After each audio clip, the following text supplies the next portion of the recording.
¿Qué tal, amigos? Espero que estén muy bien. Este es el saludo clásico nuestro hacia ustedes. Y bueno, queríamos seguir compartiendo este ciclo de La Sed y el Agua especial, La Sed y el Agua protagonistas. Tuvimos la visita de la presidenta del partido GEN de la Argentina, diputada Margarita Stolbizer. Ella vino a presentarnos su libro Yo Acuso, sobre la administración Kirchner, algunas denuncias específicas sobre la posible corrupción de la administración Kirchner, y estuvimos con ella dialogando también en este formato distinto que queremos compartir con todos ustedes y que se desarrolla de esta manera.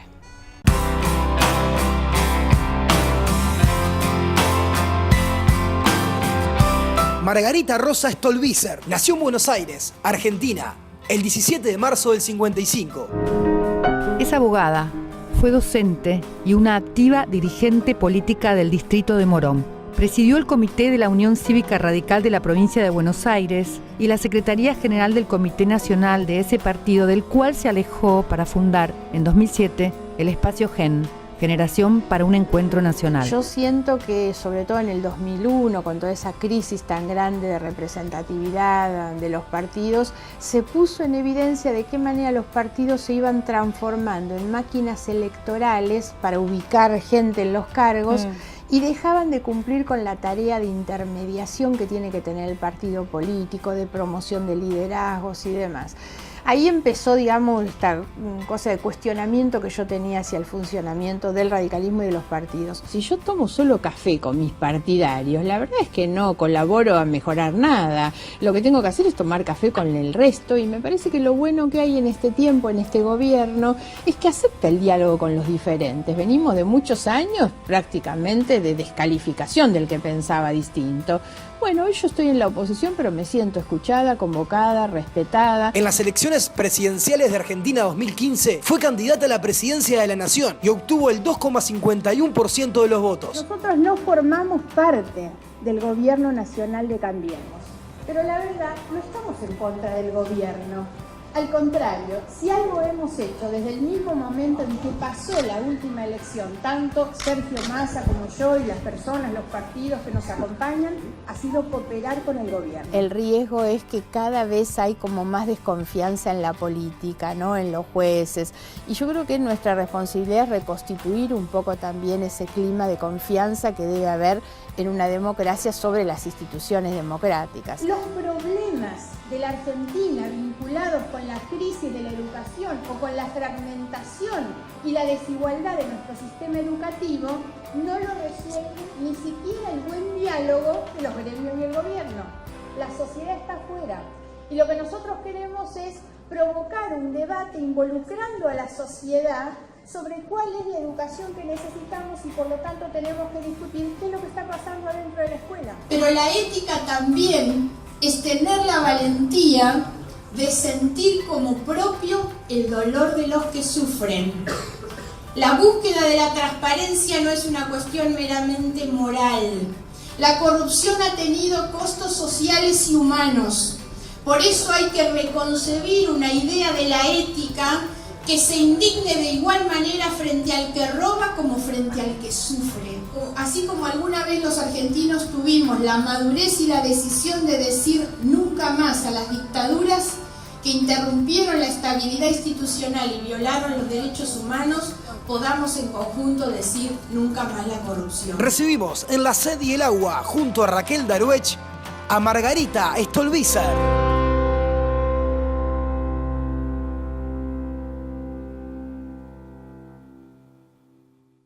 Bienvenida, Margarita, es un gusto para nosotros recibirla acá en este ciclo. Este ciclo de La Sed y el Agua estuvo en el aire como programa periodístico 21 años en el canal estatal, y hemos retomado esta forma de almuerzos y desayunos presenciales para el cual estabas invitada desde el primer día, sí, y que por algunos problemas no pudimos realizarlo y por fin se concreta. Es para nosotros un orgullo que estés aquí, porque la diversidad y la capacidad de llevar adelante e instrumentar políticas que vayan oxigenando al sistema político nos parece lo más sano. Nosotros desde este lugar que está destinado para pocas personas por su tamaño y demás, vamos a transmitir estos programas en breve en un ciclo y en un lugar que se llama Uno por Uno, que es nuestro actual programa en BTV, Indirect TV, que también los podés ver los martes a las 23 horas, porque algunas cosas que hacemos son como estas, es uno por uno, conocernos, saber quién está atrás del personaje, como por ejemplo ahora Margarita Stolbizer es una mujer que ha acusado y que ha llevado adelante una serie de denuncias por su profesión de abogada, de política y de compromiso frente a la corrupción sobre el último periodo, el periodo kirchnerista. Eso lo podemos leer en Yo Acuso, pero a mí me gustaría empezar por quién está atrás de este Yo Acuso pertinazmente y, por ejemplo, si te viene a la memoria así rápidamente, ¿cuándo sentiste que tenías que pelear por primera vez contra lo injusto o lo que tú entendías injusto o corrupto o por fuera de la moral? Gracias, Raquel, por la invitación y muchas gracias a todos y a todas por estar. La verdad es que a mí me pasó como la mayoría de los jóvenes. Es difícil que un joven cuando está en su etapa de colegio no sienta esa necesidad de salir a trabajar por las causas justas. El problema no son la falta de ideales en los jóvenes, sino es la traición que muchas veces los adultos hacen o hacemos a los ideales de los jóvenes. Entonces, para mí la motivación fue esa. Yo estaba en el colegio secundario y sabía que quería dedicarme a la política y tenía incluso una especie de liderazgo casi natural delante de la clase, y siempre cuento, digamos, esto desde lo personal, que yo estaba esperando cumplir los 18 años para afiliarme al partido político. Yo me afilié al Partido Radical en ese momento, y para sacar registro de conducir.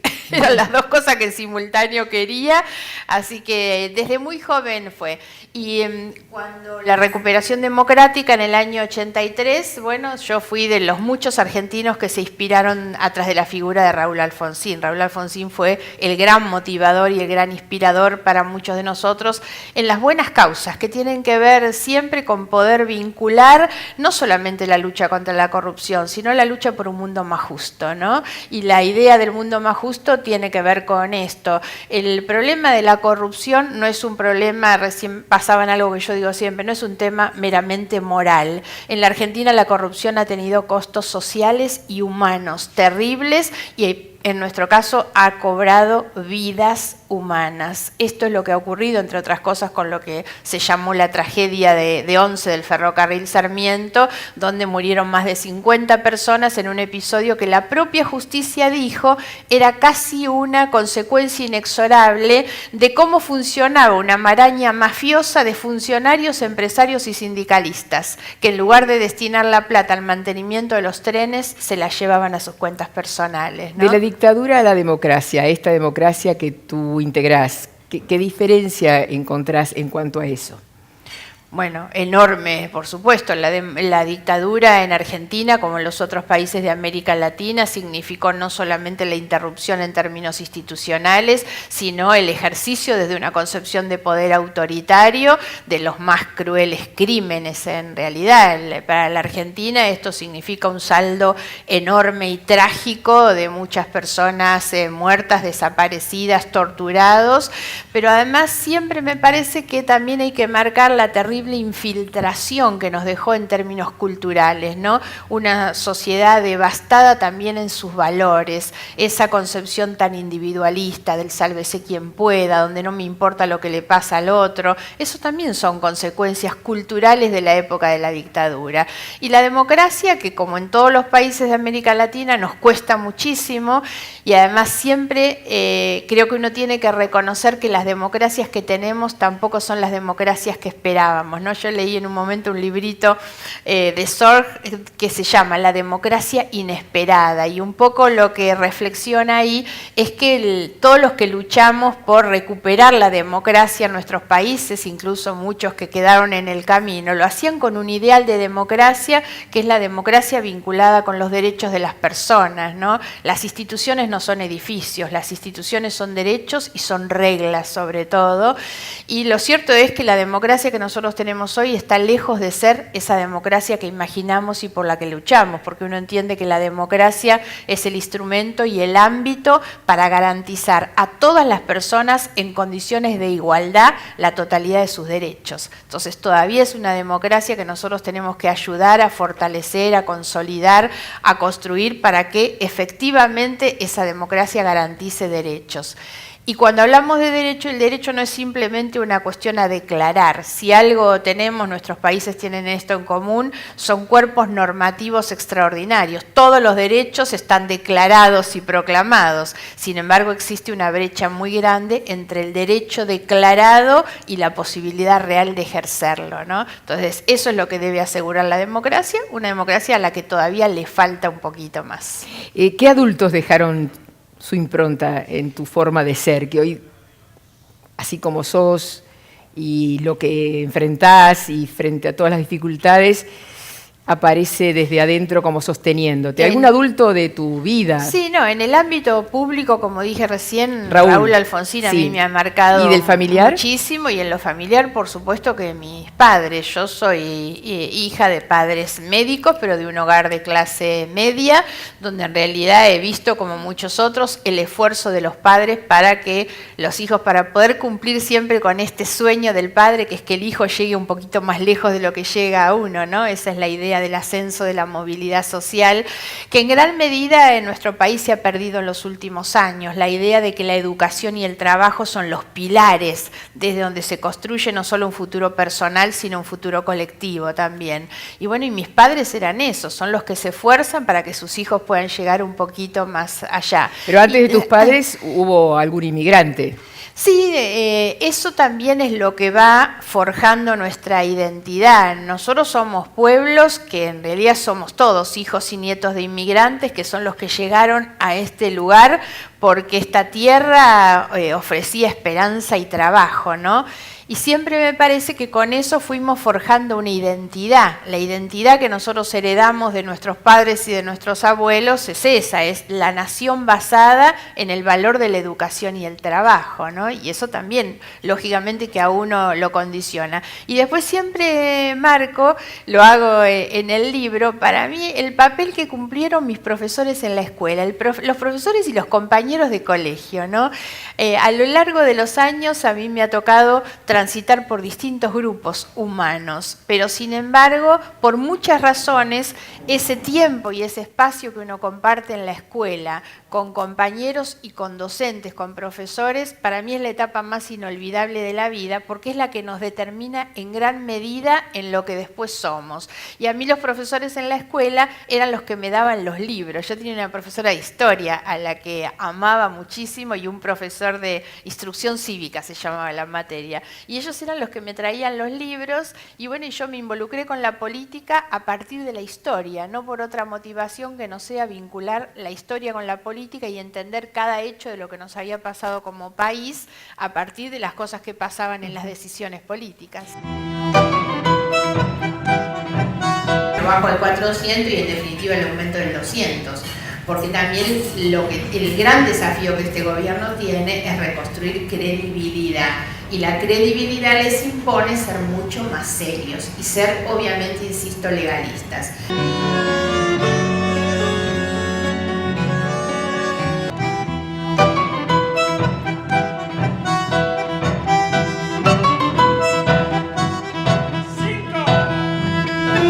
Yo fui, y obviamente, como lo digo recién, sinceramente creo en la participación de las mujeres y aprecio mucho a las mujeres que en política se juegan. Yo conocí a Cristina Fernández hace muchos años porque fuimos compañeras en la Cámara de Diputados y estaba en el final del periodo en que su partido gobernaba y ella era una mujer que se plantó frente a su partido, no la querían en su partido. Entonces yo la consideraba una mujer inteligente, valiosa, valiente.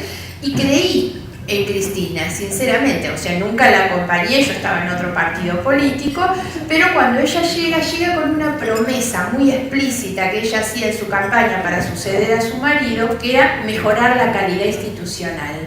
Y yo creí en eso, porque le veía condiciones y ella lo había prometido. Y el gobierno de Kirchner en su última etapa, bueno, nosotros éramos muy críticos, pero sin embargo, si algo traicionó Cristina fue esa promesa de mejora de la calidad institucional. Entonces, en principio, soy de los frustrados, digamos, porque le hice una apuesta que la cosa iba a ser mejor y no fue. No solamente la institucionalidad se deterioró, yo siento que de la herencia que nos han dejado, bueno, ayer se conocieron los índices de pobreza en mi país. La tasa de pobreza del Instituto Nacional Oficial es de 32.2 personas pobres, o sea, más de uno de cada 3 personas en la Argentina son pobres, con una tasa de indigencia muy alta, donde casi la mitad de los niños están en condición de pobreza. Esa es la herencia que deja el gobierno de Cristina Kirchner. Entonces, más allá de las valoraciones subjetivas que nosotros podamos hacer, y que obviamente mi visión es muy crítica, hay números que demuestran que después de haber gobernado un país como el nuestro, que tiene extraordinarias condiciones y riquezas, haber gobernado en los años de mayor bonanza económica, con crecimiento a tasas extraordinarias, en los últimos 200 años no había habido en la Argentina las condiciones económicas que tuvieron los Kirchner cuando gobernaron. Entonces, lo inmoral, absolutamente inconcebible, intolerable, es que después de haber gobernado en esas condiciones, tengamos 1 de 3 argentinos en condición de pobreza. Hay un deterioro muy grande del funcionamiento de las instituciones, el problema de la justicia, el disciplinamiento y la cooptación de la justicia fue uno de los objetivos más codiciados del gobierno de Cristina, la falta de independencia de los poderes, el uso y abuso de las mayorías, ¿no? Y obviamente la corrupción, ¿no? Yo soy denunciante en 2 de las causas que tienen el nombre de 2 de las sociedades de la familia Kirchner y que son demostrativas de qué manera los dineros públicos, digamos, fueron a parar a los bolsillos privados y a las cuentas privadas.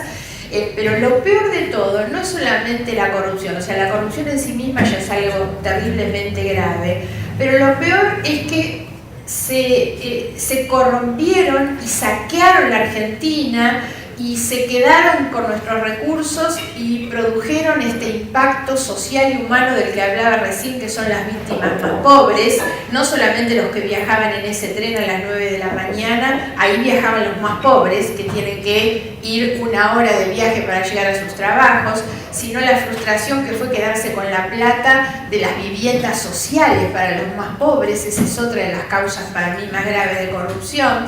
Pero además de todo eso, lo peor es que todo eso fue atrás de la pantalla y de la mentira de lo que le llamaron el relato. Tuvieron una eficacia comunicacional extraordinaria en la instalación de un relato que contaba de sí mismos algo que no se compadecía con su realidad. Por eso es que hoy, y este es el dato que yo considero esperanzador del tiempo que estamos viviendo en la Argentina, es que yo siento que hay una sociedad que reaccionó. A veces porque hay que tocar fondo para salir, porque tenemos que encontrarnos con estos episodios tan obscenos y tan dolorosos, que son sobre todo los videos que se conocieron este año y que ustedes acá habrán visto, los millones y las montañas de dólares que tenían, digamos, como parte de ese patrimonio particular. La verdad es que eso es tan obsceno y la gente ha reaccionado, porque durante los últimos años nosotros tuvimos una sociedad muy adormecida frente a la corrupción. Hace muchos años un constitucionalista muy prestigioso en la Argentina, Carlos Nino, escribió un libro que era La Argentina al margen de la ley, y hablaba de la sociedad anómica, indiferente. Y en estos años pasó eso también. Entonces a muchos argentinos les costaba reaccionar, miraban para otro lado. Claro, cuanto mejor les iba económicamente en su bolsillo particular, menos disposición a cuestionar lo que se estaba haciendo. Otros no hablaban por miedo, otros no hablaban por complicidades. Y hoy creo que lo que está pasando es que el habernos encontrado con esos episodios tan obscenos y dolorosos hace que la gente reaccione. Y ese es el buen dato que la Argentina tiene. En lugar de mirar para otro lado, bueno, nos paran en la calle y nos piden hay que seguir adelante, hay que seguir investigando. Le reclaman a la justicia, muchos dicen, bueno, la justicia ahora reaccionó. Bueno, hay una sociedad que también reaccionó.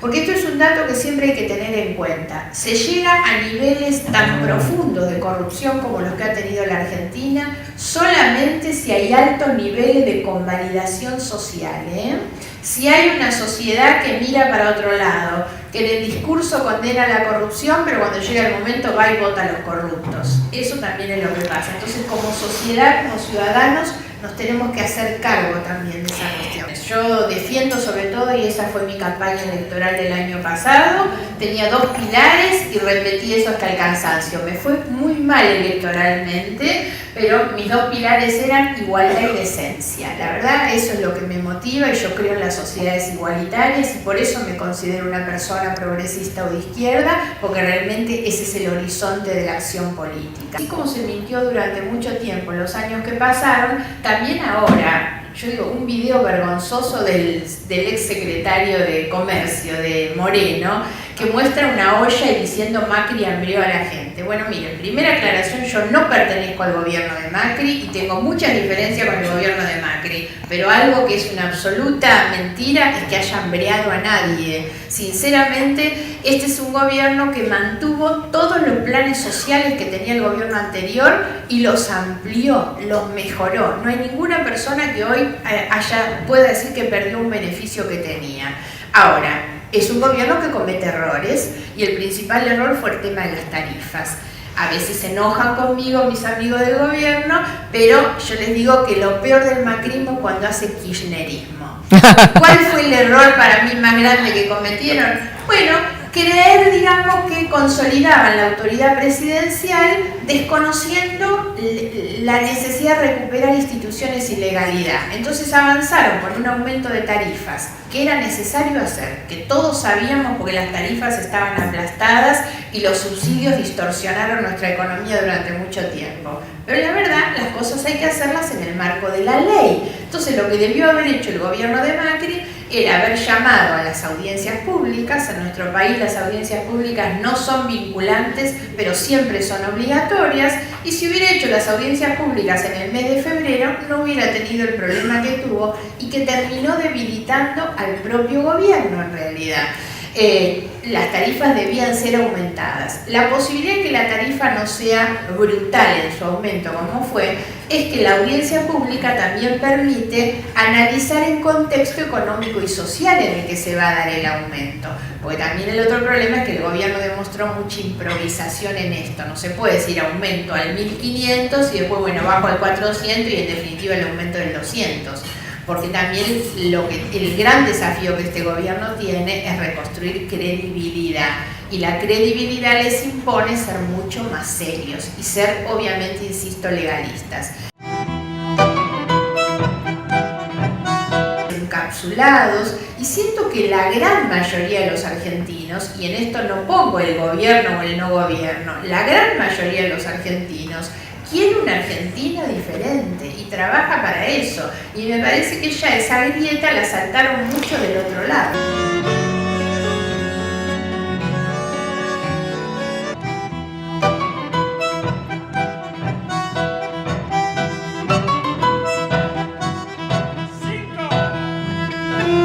Respecto de mi acercamiento con el gobierno, también creo que es necesario pensar esto. Si algo tiene que cambiar en la Argentina es la posibilidad de convivir, de dialogar y de articular entre quienes pensamos diferentes. Si hay algo que yo admiro enormemente del Uruguay es que he estado muchas veces en eventos donde quien ejerce la presidencia de la nación se sienta con quienes son expresidentes de otros partidos políticos, la verdad. En la Argentina, en los últimos años, ha habido una descalificación permanente del que pensaba distinto. Yo volví a la Casa de Gobierno, siendo que soy diputada nacional y presido un partido nacional, después de 12 años, por primera vez cuando asumió Macri. Y algo que yo decía recién en el video y lo siento de esa manera, yo estoy en la oposición porque el votante en el mes de octubre dijo Macri gobierna, todos los otros están en la oposición. Eso ni siquiera es opinable ni es subjetivo, es el lugar donde estoy. Pero me siento respetada en un gobierno que ha cambiado un clima, que dialoga, que convoca, que no pretende nunca cambiar nuestras ideas y nos respeta nuestra diversidad. Porque esta es otra cuestión también desde lo cultural. Tenemos que recuperar la idea de que la diversidad nos enriquece. Cuando uno habla con alguien que piensa distinto, siempre me enriquezco, siempre puedo recoger algo de eso y tiene un valor dialogar con quien piensa diferente. Durante todos estos años se intentó instalar la idea de un pensamiento único y se descalificó o se persiguió al que pensaba diferente. Entonces, este es un gobierno con el que yo tengo muchas diferencias. Ahora, nada me impide a mí sentarme a conversar con el gobierno. Y de hecho, además, creo que la Argentina necesita reconstruir espacios de diálogo y de cooperación. Cooperar no es decirle que sí a todo. Ahora, cooperar es que cuando llegan las leyes al Parlamento, nosotros trabajamos sobre las leyes, intentamos mejorarlas y cuando algo no está bien, nos plantamos. Cooperar no es decir que sí, es poner límites, es controlar, es marcar las diferencias. Y un valor que tiene hoy también interesante la Argentina es esta suerte de equilibrio en la composición del Congreso, porque las mayorías absolutas no nos llevaron a los mejores lugares. Ellos mandaban las leyes y claro, se conformaban con que tenían el número, levantaban las manos, hicieron un desastre y aprobaron cualquier cosa. En cambio hoy, la existencia de equilibrios hace que el gobierno necesita, y se ha mostrado una gran madurez de parte de quienes gobiernan, la madurez de entender que necesitan a los otros, y de parte de la mayoría de la oposición, no de todos, de entender que tenemos que colaborar también para facilitar esas condiciones. Ese equilibrio hace que hoy el Congreso funcione mucho mejor. Y voy a decir una cosa dura, pero es exactamente cierta. Muchos dicen, bueno, pero también lo hacen porque están obligados. Como no tienen mayoría, tienen que hacer concesiones. Esto es así, pero nosotros en la Argentina venimos de muchos años donde cuando no tenían mayorías las compraban. Entonces creo que lo valioso de este gobierno es que no está comprando votos, no está comprando mayorías, construye diálogos y así arma el consenso. No somos el gobierno, pero no soy la Cámpora ni Cristina tirándole piedras al gobierno. Con Massa tenemos el mismo entendimiento de que la oposición en ese lugar se ejerce de manera cooperativa. Y el acuerdo que tenemos es hoy de índole parlamentaria. Coincidimos en la agenda, Massa lidera una agenda social que es muy importante, entonces él habla de los jubilados, de las pymes, del impuesto a las ganancias, de las tarifas, y eso es lo que nos unifica hoy. Yo no tengo con Massa ningún acuerdo de tipo electoral en realidad. En los últimos tiempos se han empezado a ventilar muchas denuncias. Se habla de los Panamá, se ha hablado de Gabriela, la vicepresidenta, se habla de Massa. Y a mí me parece que no hay que caer en la trampa. Eso es una trampa de todo lo que durante todo este tiempo se han enriquecido brutalmente con episodios de corrupción. La idea de los medios hegemónicos hay que tratar de tomarla con pinzas, por supuesto. Clarín ejerció una oposición muy fuerte y muy contundente al gobierno anterior. Lo siguen haciendo porque ellos siguen desnudando muchas de las cosas y siempre intentan, como todos los medios a quienes uno tiene que dejar de idealizar y mirar como empresas, en realidad, que eso es lo que son, y lo que hacen es marcarle la cancha a los que gobiernan. Lo que quiero es plantear siempre sobre lo anterior, que no hay que caer en la trampa esta de la generalización de que en la política todos son iguales y todos son corruptos. Se intenta hacer creer eso como un mecanismo de defensa. Eso es, como dicen siempre, la mejor forma de esconder el elefante es ponerlo en la manada de elefantes. Entonces, cuando se hace creer que, bueno, todos somos igual de corruptos, y entonces Macri porque tenía los Panamá, Gabriela por esto, Massa por lo otro, no debemos permitir eso, porque no hay ninguna posibilidad de comparar una situación con la otra. Ahora, así como digo, en favor de los que están en el gobierno, que no se los puede ni comparar con los que se fueron, también creo, y se lo he dicho a ellos, que tienen la obligación no solamente de no ser corruptos, porque no es suficiente decir, bueno, yo no robo, la obligación es ser extremadamente prolijos y ejemplares. Los que gobiernan hoy tienen la obligación de la ejemplaridad. Va a cambiar la Argentina, efectivamente, si son intachables en sus conductas, no solo si no roban. Y en esto también otro mensaje, pero como sociedad en este punto. No sirve para nosotros para poder reconstruir una cultura de valores humanos y morales, porque eso es lo que creo, decir yo soy una persona honesta, ¿no? Y entonces cada uno de nosotros individualmente, uno se va a la noche a dormir, pone la cabeza en la almohada y dice yo no robé nada y soy honesto.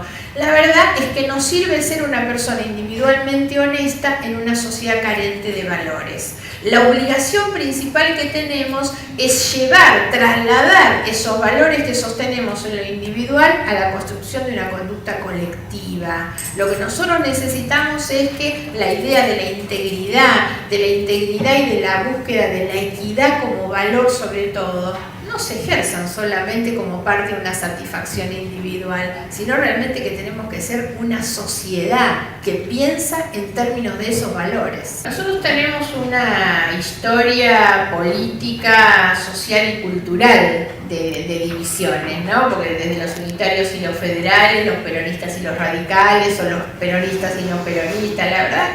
Y hemos convivido con esto, me parece. El gran problema de los últimos años, que es lo que se llamó la grieta, digamos, es cuando se pasó de esa convivencia tensa, porque siempre fue tensa esa convivencia de dos, se pasó a la descalificación del otro. Cuando uno cree que realmente le puede poner un pie en la cabeza del otro. Y me parece que eso fue muy malo. Y lo otro, cuando la grieta para algunos estuvo justificada en hacer callar a los otros, porque los otros estaban denunciando la corrupción de esto, ¿no? Yo, sin embargo, siento, por eso yo vivo el momento de la Argentina con mucha esperanza. Estoy convencida, por esto que decía antes, siento que hay una sociedad que ha reaccionado, que quiere reconstruir valores, siento que hay un gobierno, insisto, con el que tengo muchas discrepancias, pero me parece que favorece también esas condiciones. Y creo que hoy los grupos que estaban de un lado de la grieta, pero con muchísimo poder, hoy han quedado cada vez más acotados, más encapsulados, y siento que la gran mayoría de los argentinos, y en esto no pongo el gobierno o el no gobierno, la gran mayoría de los argentinos quiere una Argentina diferente y trabaja para eso. Y me parece que ya esa grieta la saltaron mucho del otro lado. Sin embargo, siento también que estamos obligados, tal vez por estas mismas crisis, a hermanarnos mucho más. Yo creo en el potencial que tiene nuestra región, creo realmente en una región integrada donde en conjunto todos podamos salir al mundo, ¿no?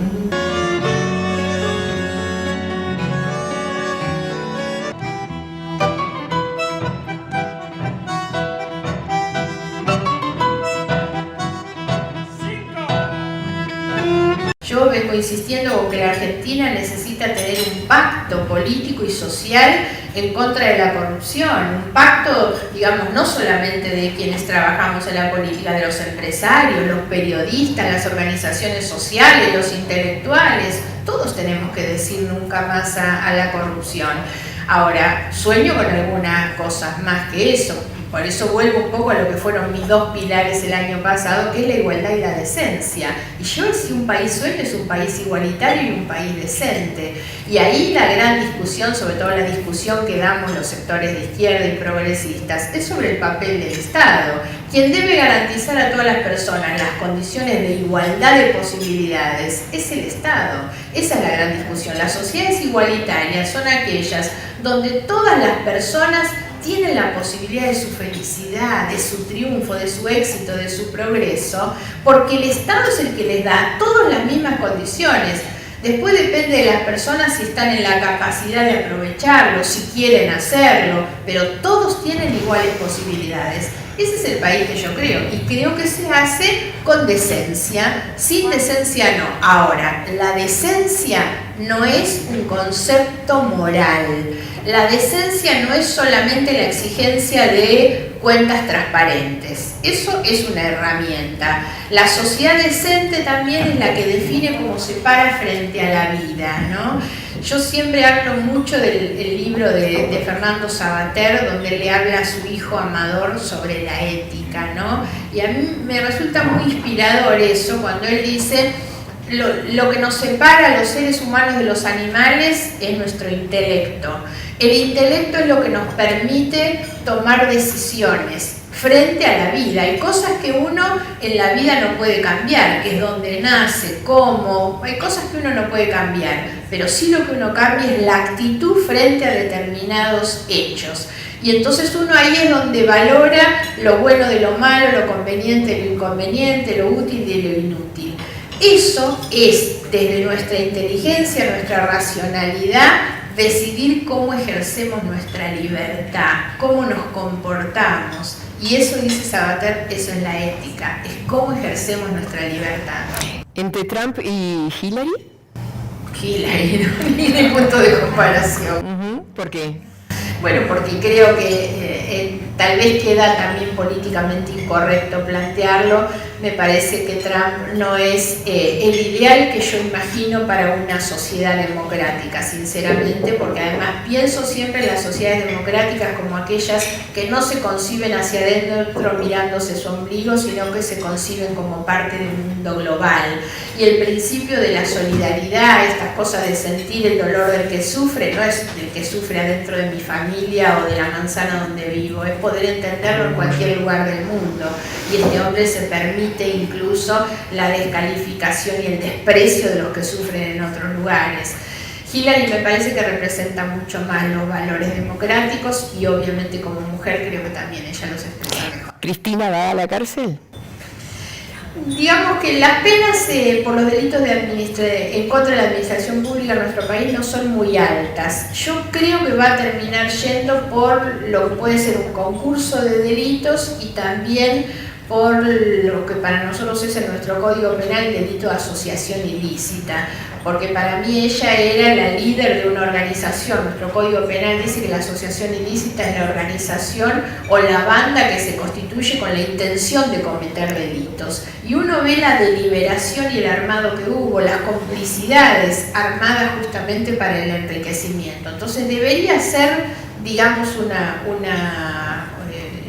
digamos, cómo termina esta cuestión, pero sinceramente lo digo, no es algo que yo me lo haya puesto como objetivo de lo que estoy haciendo. La justicia es la que tiene que determinar dónde tiene que hacer. Lo importante, y que es lo que los argentinos necesitamos, es saber que existe una justicia creíble, eficiente, que pueda esclarecer los hechos, determinar las responsabilidades y aplicar una condena. Después veremos cómo termina. Y muchos me dicen también, bueno, pero ¿crees en la justicia? Lo que creo es que los delitos existen y las pruebas de los delitos están. Por eso es que creo que va a haber un final como ese. En el 2001, cuando fue el momento del que se vayan todos, la crisis política más importante de la Argentina, a mí me pasaba algo. Yo tengo mi despacho, mi oficina en el Congreso, en la esquina de Rivadavia y Riobamba, y tengo muy presente de mirar abajo la gente que arrancaba las baldosas del piso para apedrear el Congreso, ¿no? La reacción tan violenta que tenía la sociedad en contra de nosotros los políticos era muy fuerte. Hay un programa de televisión muy popular, uno de los más mirados y que miran los jóvenes, que hablaban y se referían a los diputados como ladrones. Todos los diputados lo éramos, el programa de Tinelli era, y todos lo éramos. Y mi problema era no solo eso, porque yo siempre tuve la tranquilidad de lo que era, sino que mis hijos miraban ese programa. Y mis hijos eran los que estaban siguiendo a través de la televisión las cosas que se decían de la política. Sin embargo, nunca dejé de hacer política, es algo que sinceramente me apasiona y nunca he tenido una vida, digamos, ni siquiera de altibajos en la convicción que le pongo a lo que hago. Entonces ni con los muchachos tirando piedras ni con mis hijos preguntándose qué hace su mamá. Por suerte tengo mis hijos que me acompañan muchísimo y que me creen, y creo que ese es el valor más grande que uno tiene, que al haber resistido sufrido todos esos años en que la televisión los volvía locos diciéndole que su madre era ladrona como todos los demás, bueno, a mí me pasó en el último año, pero eso ya no me afectó de ninguna manera. Cuando yo inicié las dos causas, las dos denuncias contra Cristina, inmediatamente me hicieron una denuncia atrás. Miren, cuando hice la denuncia de Otesur, que es la primera de las sociedades, una semana después un abogado desconocido me hace una denuncia penal por enriquecimiento ilícito. Yo la verdad no entendía, porque además todo el mundo sabe, vivo en la misma casa hace 25 años, tengo una vida realmente austera.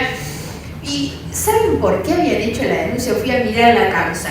Resulta que hace unos años, 2, 3 años, en uno de los tantos robos que sufrí en mi casa, me habían robado un monederito de tela que yo tenía, donde guardaba, entre otras cosas, la cadenita de oro con los 3 nenitos que mi marido me había regalado y el anillo de compromiso de mi mamá. Entonces, cuando yo voy y hago la denuncia policial de ese robo, en la policía dicen le robaron alhajas. Entonces me hacen una denuncia por enriquecimiento ilícito, por la cadenita de oro y el anillo de mi mamá. Una cosa que era un disparate tan grande. Ahí yo me di cuenta, en el libro lo cuento, que yo había pisado un hormiguero con lo de Otesur. Porque llegar a una reacción como esa, de hacer una denuncia tan disparatada, era solamente de alguien que se había puesto muy nervioso con mi denuncia. Por supuesto que la denuncia fue rechazada.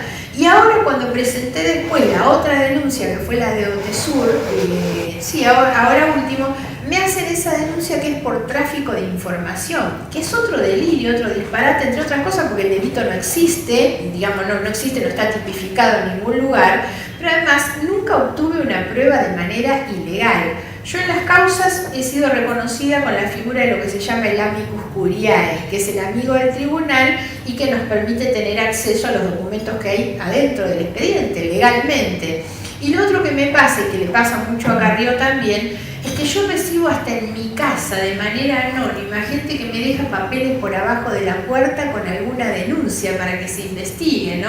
Y la mayoría de las veces no sirven para nada las cosas que me traen, pero otras veces me han traído cosas que han servido. Y yo lo que hago cuando recibo cualquier tipo de información a la que le veo que tiene algún fundamento, lo llevo a la justicia. Entonces, y eso es lo que planteaba con relación a Cristina. Las denuncias que yo hice las llevé a la justicia porque era mi obligación, pero además porque de esa manera le habilito a ella el lugar para ejercer su derecho de defensa. La justicia es eso, es el lugar donde ella tiene que ir y defenderse, ¿no? Así que las denuncias esas que me han hecho, esa no me quitó ninguna el sueño. Creo que estamos en un momento muy, muy particular y creo que viene a cuento de esto. Nosotros somos un continente prácticamente sin conflictos. Pero la verdad, esta semana estamos dejando atrás el conflicto más grave, que era el conflicto de Colombia. La firma de los acuerdos de paz en Colombia tiene un impacto, una enormidad en toda nuestra región, porque lo cierto es que ese conflicto de Colombia afectaba a toda nuestra región, generaba un clima de tensión muy grande y por lo tanto la firma de los acuerdos de paz en Colombia tiene hoy un efecto pacificador en toda la región que creo que es extraordinario. Entonces nos hemos sacado de encima el conflicto principal que teníamos en términos de violencia, ¿no? Sigo pensando que el problema más grande es que somos el continente más desigual del planeta, porque somos un continente que tiene recursos extraordinarios y sin embargo esos recursos no están distribuidos de manera equilibrada. Es el lugar donde la brecha entre los pocos que tienen mucho y los muchos que tienen poco se nota mucho más. Pero hay signos alentadores de todos modos en la región. Diría por supuesto que el tema preocupante hoy en estos días, así como dije, el elemento para mí más positivo de este momento es el acuerdo de Colombia.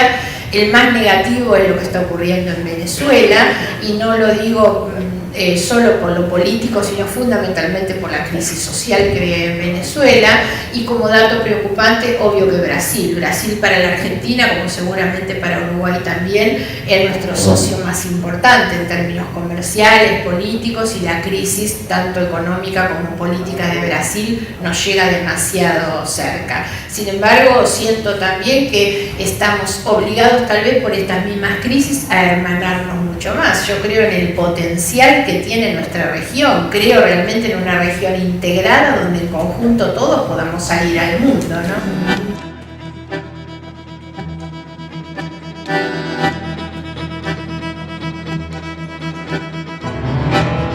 Margarita Stolbizer es una de las mujeres de las políticas argentinas que ha tenido más fuerza en estos últimos tiempos con respecto a las denuncias de posible corrupción de las administraciones pasadas. También su acercamiento a Macri la ha marcado como una política de, bisagra, por decirlo de alguna manera. Quedó bien clara la diferencia que ella marca allí con respecto a Carrió, con respecto a las denuncias. Hay una personalidad que teníamos que conocer, que para nosotros fue un placer, y fue entonces el encuentro que compartimos a través de BTV con todos ustedes y que le invitamos a seguir compartiendo el próximo martes a la misma hora.